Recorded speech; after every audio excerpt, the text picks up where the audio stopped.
Good morning. It's a wet and windy day here in Athy as we kick off today's event, but you're very welcome to Virtually Shackleton 2020. Let's go inside.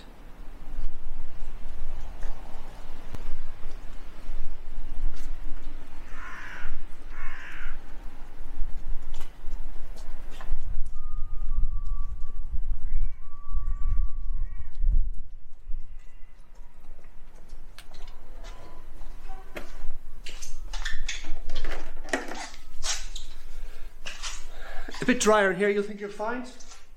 Okay, so today's events are going to be a combination of pre-recorded films, some live lectures and also some live online discussion. And we hope we can keep you entertained for the next 8 to 9 hours. Let's go down.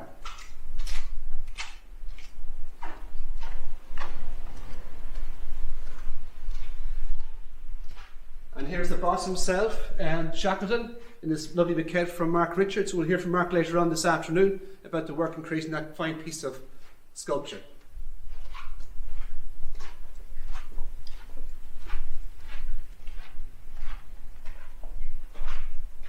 And what better backdrop to frame the day for us than the actual rigging in sails of Shackleton's ship Endurance.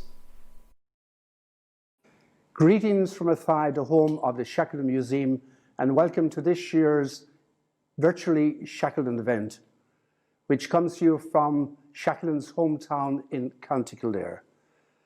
As chairman of the board of directors of the Shackleton Museum, I welcome all the new participants who are joining us for this year's event, and I also extend a heartfelt thanks to the many visitors and friends who have been attending the Shackleton Art and School over the last 19 years. Enjoy today's events and continue to take care. Well, thanks to Frank for that greeting to all our attendees across the world today. Looking forward to a long day of activities, lots of things to do.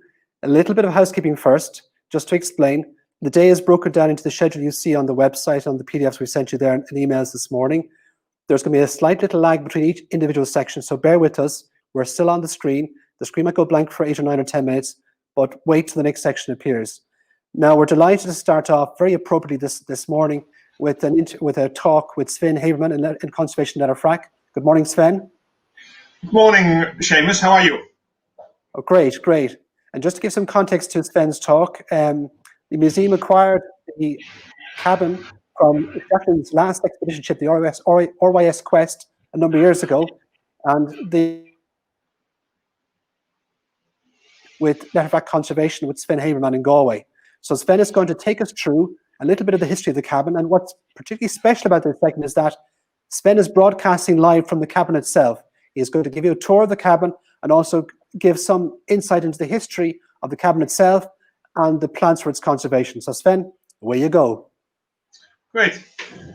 Thank you very much, Seamus. I hope, because the storm here is rather wild out here in Connemara, I hope that the connection is not going to break down. I'm just going to see if we get this up and going. There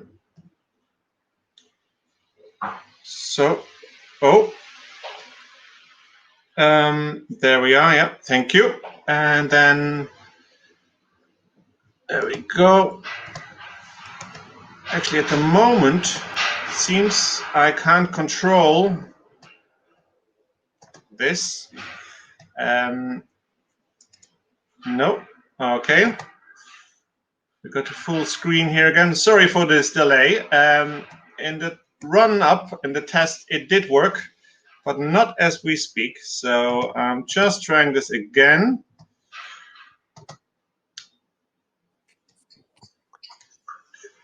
For some reason, I can't control my slideshow. Well, this is the beauty of technology like this, Ben, I suppose. Our very first segment, it was bound to happen, I suppose. Okay. But perhaps we can talk a little bit about the cabin itself while you're sorting out your technical problems, can't we? Yes. Stop sharing your screen and then share it again. Do you want to maybe stop sharing your screen, Sven, for the moment? We'll reconnect. That's a good idea. Try and share it again.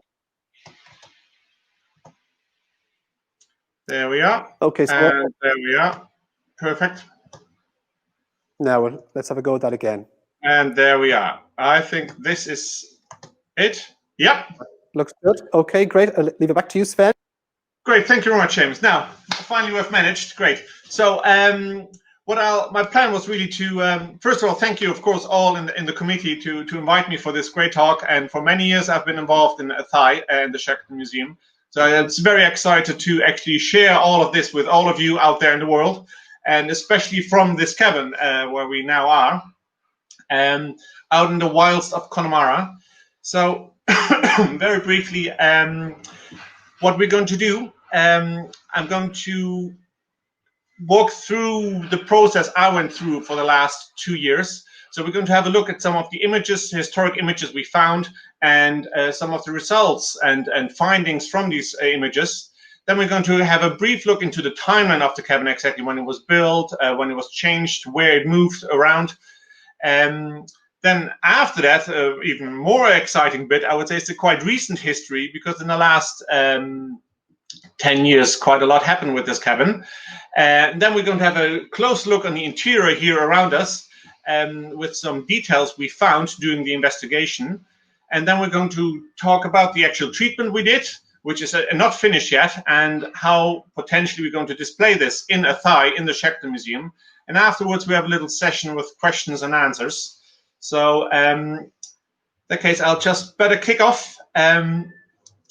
Now, there's quite a lot known about the quest, of course. This is one of the contemporary depictions of the quest in cross-section. It's not entirely accurate, but it gives you kind of an idea of how the quest did look. And in the center, you can see it's actually highlighted as the Sir Ernest Shackleton's quarters. In reality, this actually is a much larger deck house, which was actually put onto deck later on than this image. But again, we're going to see a lot more of that. You might recognize where the quest is here on the Thames, just passing Tower of London. And there in the circle, you can just see this section of the cabin where I'm actually in at the moment. So the cabin, as we refer it now, is actually a section of a much larger deck house. And this section of the deck house accommodated Frank Wilde and Ernest Shackleton on their journey to the south on their 4th expedition. And the rest of the cabin, or the deck house, I should really say, housed several other rooms, including the gyro compass and the wireless room. But again, we are just here in the rear section with the 2 little cabins in it. You can see here another image where the quest is actually in, I think it's in Catherine's Dock in London. And that's an aerial view on top of this entire deck house, which was built in Southampton and placed on top of the boat to actually accommodate more crew and give people a bit more space on this rather small boat. I would say she was smaller than they had hoped for. But as usual with all these expeditions, a lot of issues rotated around finances, and I think they couldn't be too picky in regards to the boat they selected. Now, these are some snippets from footage and from other images showing the cabin. Now, on the left here, when you can see Ernest Shackleton and Frank Wilde in the background, they're inspecting actually the cabins or the deck house on top of the deck. And again, their cabin would be at the rear where Frank Wilde is. And the one bull-eye window that you can see is actually where the cabin is. The door further forward, the 2 doors further forward are actually other areas which are not part of this cabin but belong to the larger deck house. What's interesting here to see as well is that on the top edge of the roof, you can see there's pretty much nothing. It's just a little molding and then the roof. And on the right-hand side of the image, you can see quite a contraption, a metal bar with isolators suspending this metal bar. So somewhere between summer 1921 and September 21, this was actually installed. It was most likely a part of the wireless system. I'm still not 100% sure what it exactly is, but as you can see, it was installed in that meantime. Also, what you can see on the right-hand image are these little lips above the doors to stop the water coming in, which are not present on the left.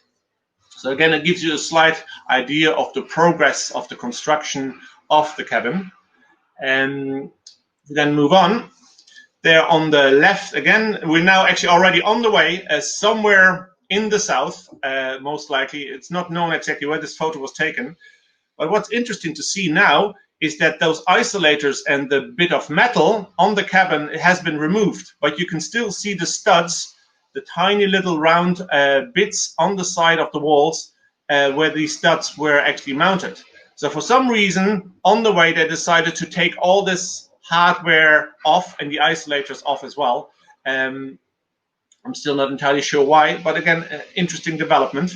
You can also see there again Frank Wilde there on his bare feet with his back towards us on the ground, on the deck.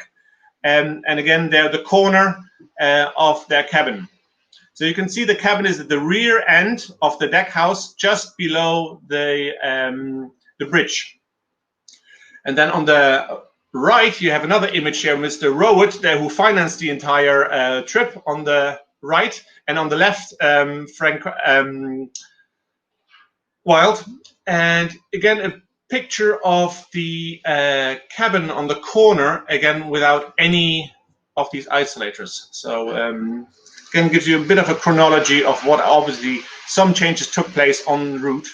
And hopefully we'll find out exactly why they took that off. So there's some more images, again, very similar. Or you can also see in the center image, you can see facing forward or to stern, that the cabin, the actual deck house, widens. That is again to accommodate the wireless room, which we're actually looking straight into the door. And then there again on the right, another image where I think, but again that's not certain, you can see on the depleted or the deteriorated paint that it must be much later in the trip, maybe already on the way back. Again, it's quite difficult to date some of these images because they actually can't be really dated very accurately. So now, this is another image from where the Quest hit the ice the first time, and what's kind of significant here is that everything seems much darker. Again, if you look back at the first image, it appeared that the boat was white. The deck house was white. Most of it was painted white. Here we're in the ice and everything is painted darker or a different color. Now, black and white images can be a bit deceiving, especially if the surrounding area is all white. So it is not black, of course, the boat, but it is painted in a different color.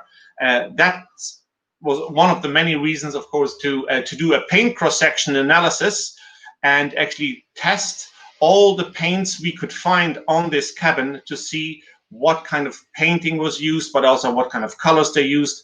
And this idea of what I've read about it, that there was an idea of actually changing the color to something darker, so it would actually absorb more heat, so therefore the cabins would become warmer. Again, it's a theory. Again, we can't really prove that, but definitely the colors did change. And later on, we'll see some paint cross sections where it actually shows what colors were on the cabin, interior and exterior. Again, the Quest, after Shackleton died, had a rather long career afterwards, and it was used up to 1962 when she sank off Newfoundland.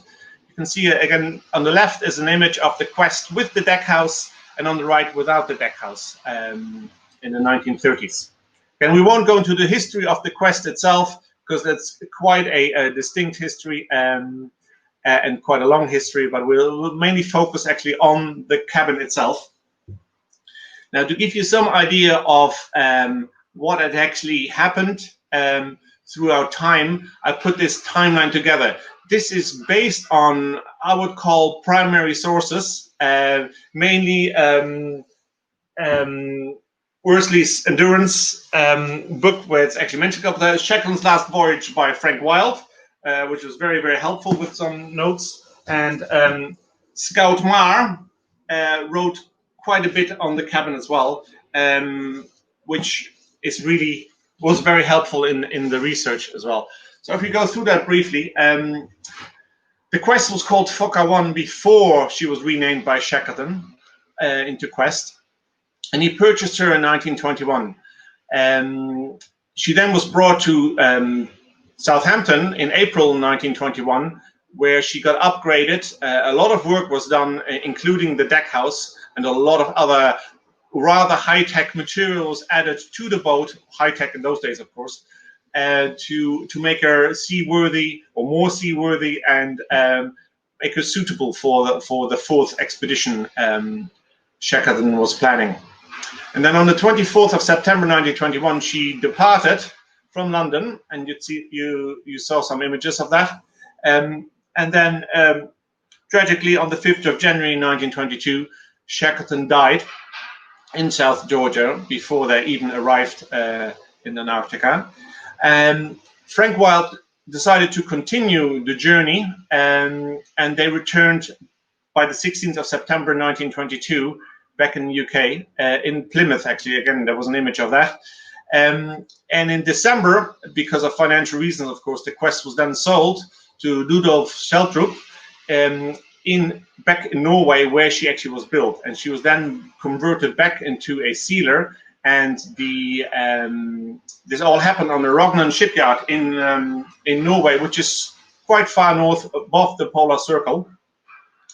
And there, the cabin, actually the entire deck house was removed, and the cabin, or the deck house, was cut up in sections. And this particular cabin was taken by Johan Drage, who worked on this shipyard, back to his farm, where he used it as a garden shed. And it was always known as the Shackleton cabin. And the Norwegians, and still do, of course, realized what Shackleton did.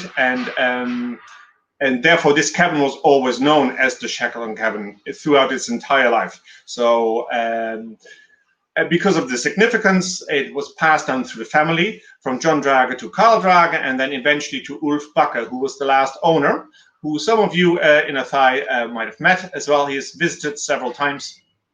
And Ulf was in the end also the person who actually donated this cabin to the Shackleton Museum.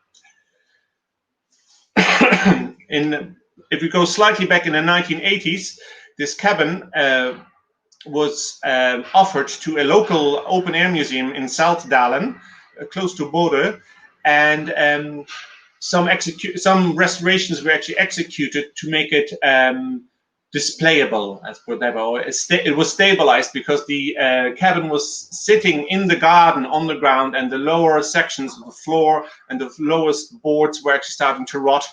So they started to restore this cabin in the 1980s, including some replacements in the roof, and some other smaller sections were actually repaired. It was sitting there since the 1980s, and in 2010 it was decided to have the cabin removed from the museum. And at that point, the plan was to bring it to South Georgia, and the South Georgia Heritage Trust transported this cabin to Sandefjord to be actually shipped down to South Georgia, which didn't happen. And eventually the cabin returned back to Bodø in the same year, and was then placed in the garden of Alistair Hansen, who's a friend of Ulf, and was kind of a miniature display there with several hundred visitors a year coming. And Alistair was always very, very keen to show the cabin to whoever came. Another very interesting fact as well was that the local school children of the school in Bodø came every summer to paint the cabin on the outside. So there was kind of a community project around this cabin, and the story was told of Shackleton of hosting a digital and the connection with the west of Ireland, the Letterfrack, a small little lovely little village. We have lost him there very briefly. We're just trying to reconnect him at the moment. Okay. Can you hear me now? Hello?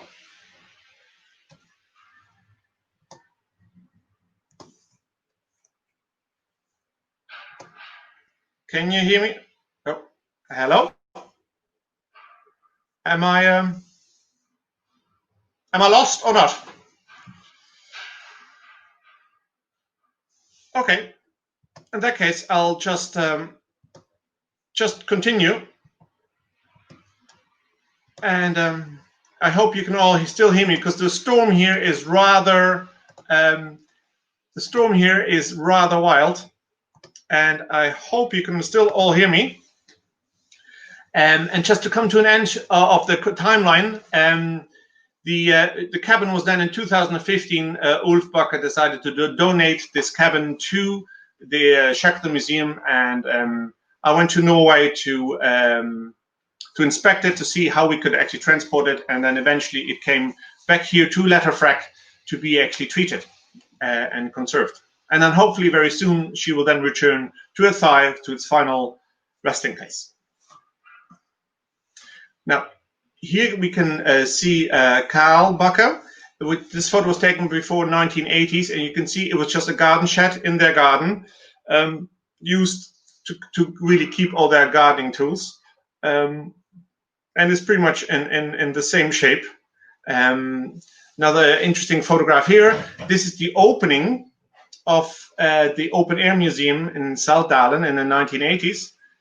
Some of the individuals here you might recognize. On the right is Alexandra Shackleton. In the middle, reading the paper, is Alistair Hansen, the man who actually looked after it as well, together with Ulf. And next to him is the bearded man. I'm sure you all recognize him, Bob Hadland. Yes, so this was in the 1980s. So we then move on to the 2010. This was actually the removal of the cabin from the Open Air Museum, ready to start its attempted journey to South Georgia, which in the end didn't happen. And this is then the cabin from the rear, a very interesting view as well, in Alistair's garden quite recently in 2015. So as you can see, we're now looking at the rear of the cabin. So this was the interior wall of the radio room, or possibly the gyroscopic room, which was just chopped off. So the little stumps on the sides protruding are just the walls that would have continued into the next section. But yeah. So this is then the rear section of this deck house, which houses the two cabins. You can see here we're actually loading the cabin. It's quite a sturdy, small box.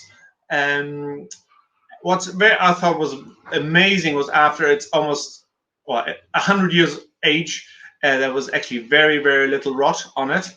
And thanks to the very, very harsh climate in Bordeaux, I assume, because wood borers would have a very serious problem surviving the winters there.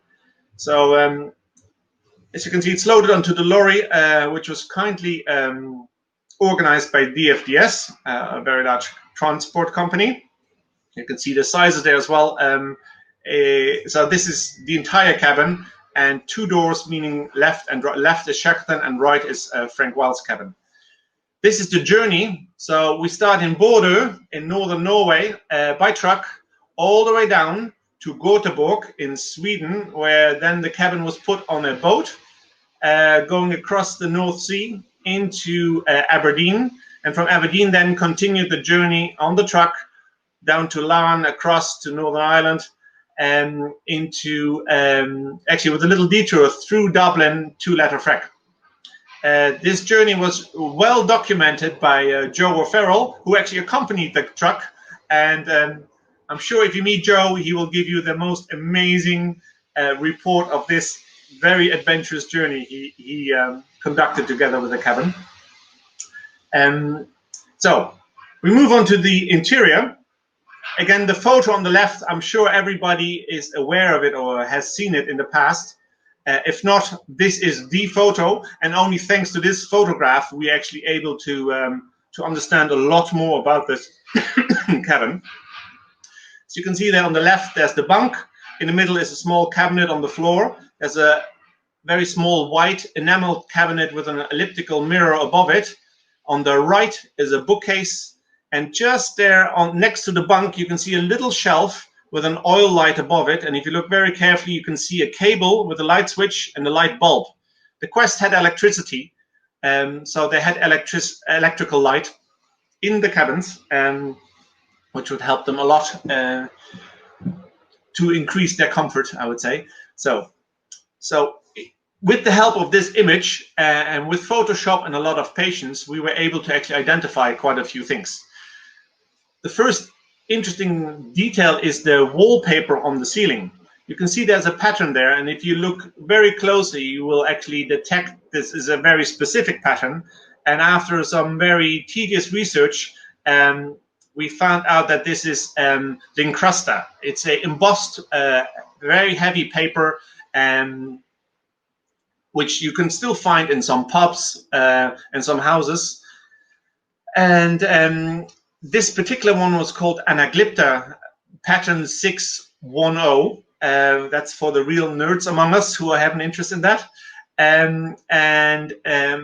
Again, there's many theories why is this wallpaper on the ceiling. Again, the cabin or the deck house was built in quite a rush. So why would they even go through the bother of actually putting a specific wallpaper on the ceiling? Maybe this was just lying around. Maybe it was a specific request by Shackleton. Nobody knows.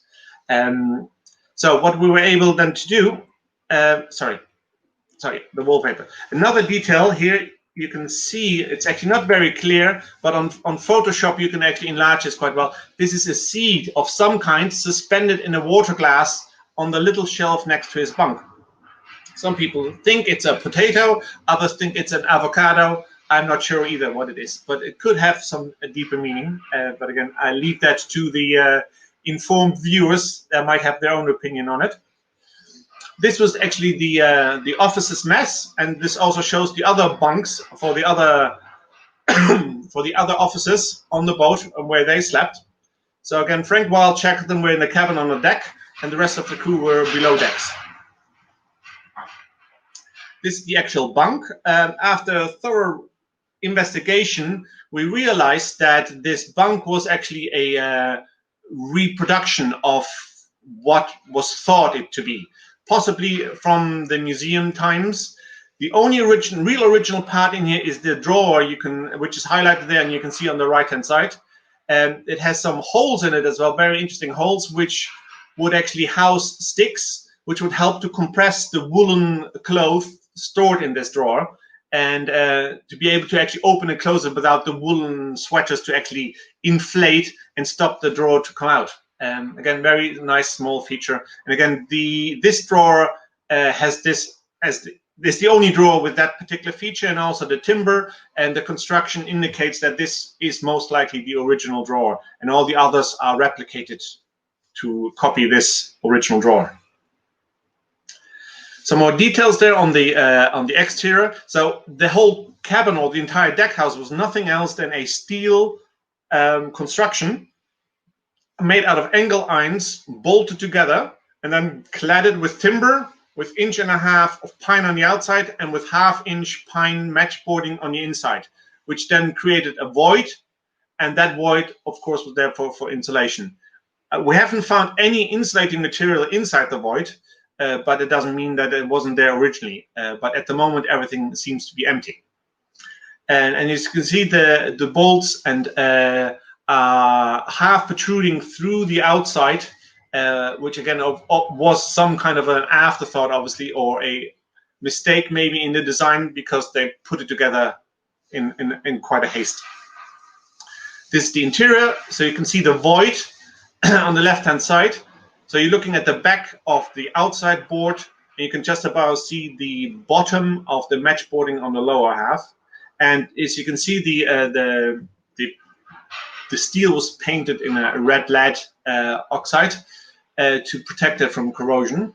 Again, very similar construction details there on the roof. And you can also see the new timbers there. So the greenish looking timbers are new timbers that were added later, most likely in the 80s. And also what they did in the 80s, which was actually very smart, is to install railway sleepers below the cabin to lift it off the ground to ensure that there was no trapped moisture from below or no rising damp coming up. And so we're now looking into the void between, so we're looking actually, the upper section is the floor from underneath and the railway sleepers on which the whole cabin is sitting. And you can just about see on the right-hand side on the sleeper a cast iron clip, which was actually holding the rails. And the story goes that these sleepers were put in by the Germans during the occupation, and they were recycled to keep the cabin off the ground. So once we actually lift the cabin, we will have another thorough look at those clips that holding the rails, see if we can find any details on that. Now, the other thing we did, so we removed the bunk, considering it was not original, and also to give us more access to the interior and the double walls, and also to investigate more of the replacements.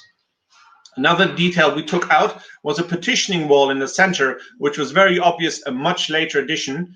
Again, I would say maybe even after the 80s, with modern timbers just nailed together. And once we removed that, a lot more details appeared that made actually the research a bit easier to understand this cabin much better. Originally, it would have had a partitioning, but not a partitioning like that. The original partitioning would have been a single board, an inch-thick board, that would have been just nailed into it. Again, we'll talk about that later on. And I mentioned already the paint cross-section as well. We did a lot of paint cross-section analysis on all the paint layers, interior and exterior, to understand a bit more about the painting, the paint schemes, the colors. Very often, these details can give you very good information on further background and potential changes of the cabin. So in total, we took 17 paint cross-sections. And once you take a paint cross-section, then we're talking about a paint flake of about 1 millimeter square, and you mount that perpendicular to the surface, and then you mount that in a resin, and then you polish the end grain of that layer, and then under a microscope, you can actually see all the different layers. So what you're looking here, for example, on the left-hand side, is the end grain layer, paint layer. So the white fluffy bit on the top is the latest layer of the exterior, which is most likely the paint the school children in Bordeaux applied, which was just an ordinary modern vinyl wall paint. And below it, you can see a little blue wedge, which was a blue, which you could see actually on Carl Drager's image from before the 1980s. Below that is a gray, possibly also a modern paint, considering its consistency and its pigment size. And below it is a kind of a dark gray with all these rather large parts, which could indicate that this was a very early paint, meaning before the Second World War, and that could have been the original. Again, you can never be sure because it could have been stripped at some point and repainted. But what we're looking here is potentially the original paint applied to the cabin, which was then a kind of a mid-gray color. We find the exact same paint on the interior as well, which kind of is quite consistent, including the little orange spots in it. If we then move on to other samples, this is another section of the interior wall. You can then put UV light into this microscope and actually see different fluorescence. This fluorescence can indicate the binder, so the material that kept the pigments together. In this case, it fluoresces quite strongly, so it would indicate that it could be a linseed oil-based paint with lead white pigments. But again, further research is required to absolutely certainly require that. Now, just very briefly, before we move on to what we're going to do to the cabin, I think it's important to realize that we try to stick, we do stick very strongly to the principles of conservation. So the integrity of the object is paramount.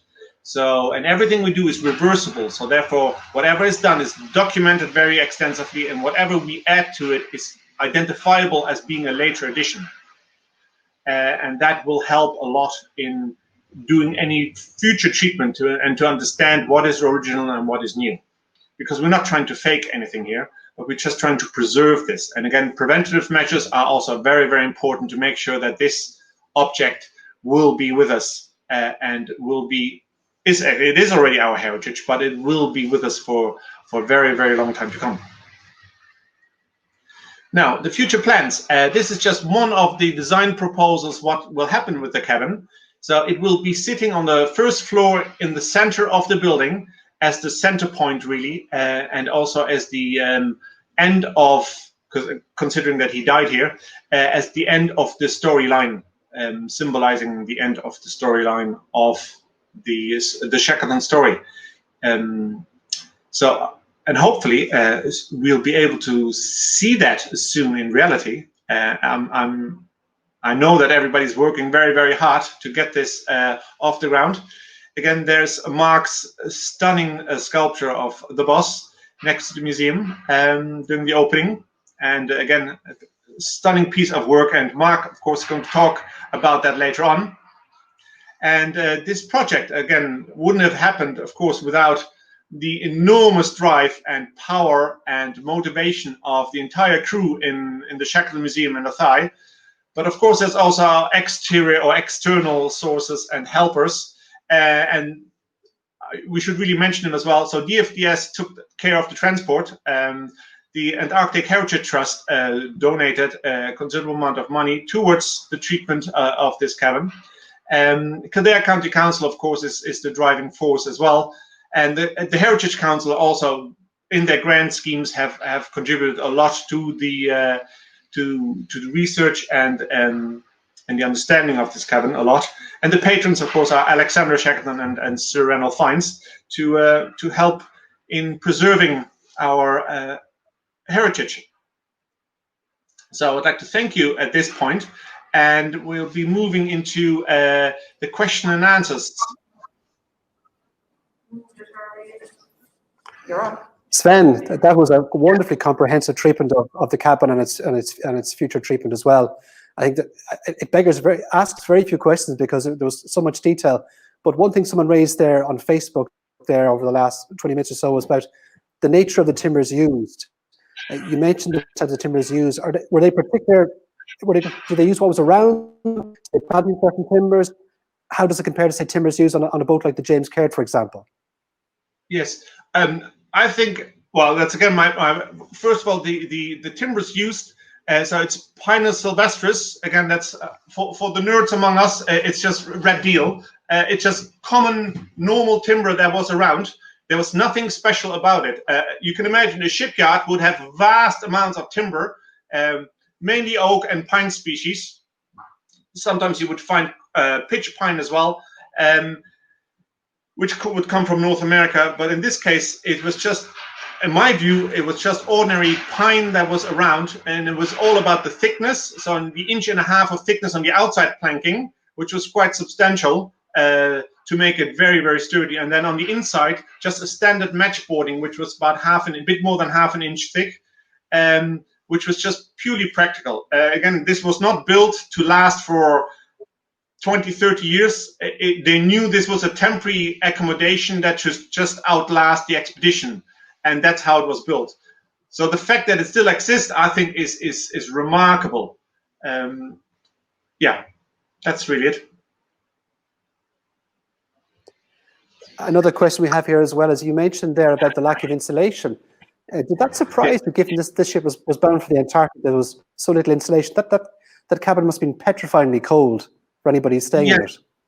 So as I mentioned, we haven't found any insulation. So it doesn't mean it wasn't insulated, but we have only opened 2 areas with the double wall, because I don't want to strip this entire cabin or take it apart to inspect absolutely every last corner, because it will cause more destruction than we'll ever be able to make good.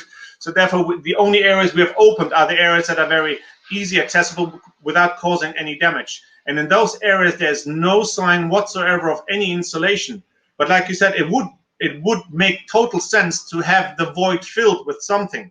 But maybe because of lack of time, or maybe it was removed already, I don't know. And you would at least expect some residue, but I had a very, very good look in these areas where we were able to open, and there's not even a fiber of anything left. So, but they had heating on the Quest. I'm glad to hear that. One final thing, is it possible just to stand up where you are now and just give us a quick little 360 of the interior of the cabin? Great. To give the Just to give you an idea. So there's the area where the bunk was.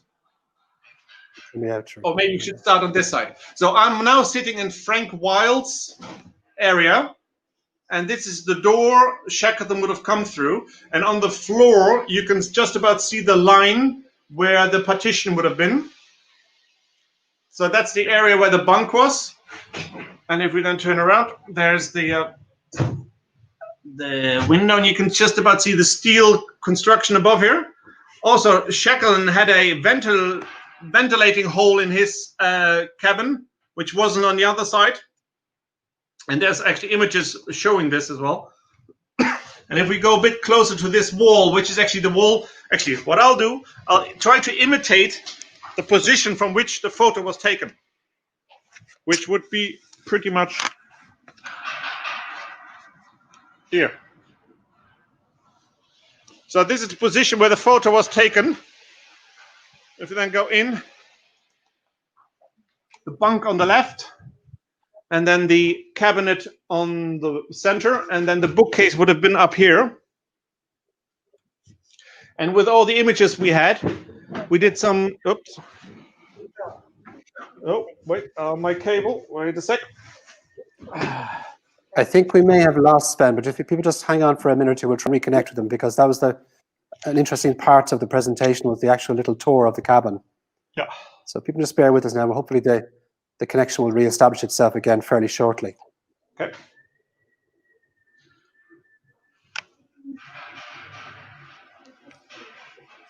The storm is rather wild here. It's got a storm. Well, we can't blame Sven or the internet gods. I think we have to blame the weather conditions in the west of Ireland. Absolutely.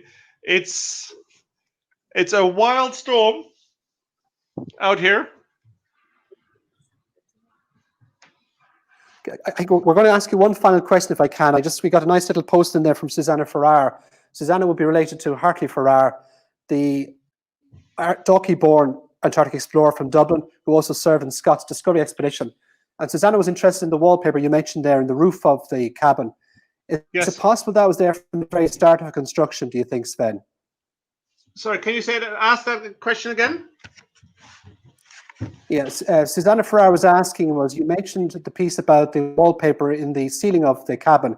Is it possible that was there from the very start of construction of the cabin? Yes, I would say, because the image was taken shortly after it was completed. So this the image of the cabin is very, very shortly taken after it was completed. Because I would say it would be extremely unlikely that Shackleton would have had white bed linen in his bunk. So it was purposefully set up that way. So I would say that wallpaper was installed originally. Actually, I have a copy here. Don't know if you can see that. This is so we found, to make a very long story very short, we found or actually somebody else found this wallpaper on a wall in a hallway in London. Then a silicon rubber mold was taken of it, and then we recast this wallpaper in plastic, in polyurethane, which would then enable us to actually make more of this and actually install that in the cabin. So, of course, we're not trying to fake the cabin, but what we're trying to do here is to help to interpret how it was originally. And the whole idea is to inform the visitor, of course, and what they're looking at is the real cabin. But of course, the interior and the fit out will not be the original items. But again, that will be a very, very clear message to the visitor. But I think it would enhance the cabin enormously and help to understand a lot more of what Shackleton did and where he died. That's fantastic. I have just one final question. I think I can answer this on behalf of the museum. Amy O'Keefe has asked, has the pandemic affected the restoration works and the development of the new museum? I suppose in truth it has, because we're shut down for the last 6 to 7 months. I suppose we're at least 6 months behind with the museum redevelopment. But I do know that you have kind of paused your work initially on the cabin, I suppose, Sven, until we have a more definitive timeline about when the museum will be redeveloped itself. Isn't that correct? That's correct, yes. There's also some logistics behind it, because when we collected the cabin, and the cabin has been outside for at least 80 years. So currently the cabin is stored still outside, but in a very sheltered area, and we built a secondary cabin around it. And we're monitoring the moisture content of the timber throughout this process to get this cabin, let's say, dried out very, very slowly, because you can imagine if this has been pretty much waterlogged in the past. If you bring this now into a central heated museum, this cabin is going to implode. You could almost say. I mean, there would be a lot of damage happening in a very short time. And for this cabin to be able to withstand this climate change from exterior to a heated building, we're now bringing it slowly down. So we're now at 16% moisture content, roughly, in the cabin, which will bring us to the next stage where we'll move the cabin into our workshop. And once it's in the workshop, we'll do the last parts of the conservation and the partial rebuild of some of the sections here. And then we'll pack it all up and it goes on the lorry and it goes then back to Athy, and we make a beautiful hole in the new museum and push it through that beautiful hole in the building and then close the hole again, and then the cabin will be in there for eternity. That sounds fantastic. It's a very, very exciting project for ourselves and yourselves, and we can't wait to see it back in Athy in the next 2 or so years. Sven, that's been a fantastic presentation. We've got a massive response online for our first talk this morning, over 100 comments already. So it's been brilliant, and just thanks very much. And you've been very patient. That the link has been a little bit dodgy at times, but given the storm, given how far west you are, I think we've done pretty well as our first talk today. Great, thanks very much for that. Thanks very much, Ben.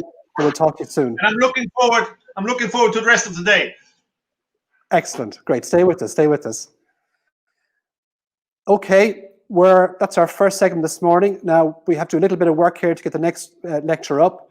We'll be back within the next 10 or so minutes with Professor Aidan O'Sullivan about the Irish Inuit Norse exploration of the North Atlantic. Thanks very much. Stay with us. Rinnemer an Lán Taidir Ernest Shackleton an Shop a Rangi Cuig, Welska Laha E. Is Dinna on Topic a Ernest Shackleton is Star Aha E, Era August Duntuski Laha. Ta Clue August Call Frud and down. Shook an Olis for Shackleton gur happening then. Near up Ernest och shading blin dish nor cuig shocks a comic. The an Charles le Captain Robert Scott. The sé cuathaháile de bhar tinnis near Call sé Duchess Rave. Near Irish leis an bheith an cé duine go dtí an Antarctic. Ach fós land sé ag brú an tríthorn. Ag an long endurance in me lunas and knee day cardig. For sé gramhaia I Irish and Antarctic. Bhí an fearn omlan sanaha fad demi. Níor thug sé dóchas riamh suas agus bhí sé ina Canara den Scott. Rinne Shackleton a thurann omlan sábháil ó Uillinn, Georgia has tar éis iad a bheith snáthanta ann. Gán a bhinseach agus meann dar lum bheith an fearn illa tar éis rása áil. Is fear léchar an okay. Wishing you all the best from Wales School of Athy with the virtual Shackleton experience. Tasula gum go winning shift technifies.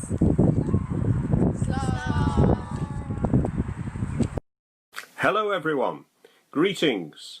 My name's Paul Davis. I'm speaking to you on behalf of the Devon and Cornwall Polar Society.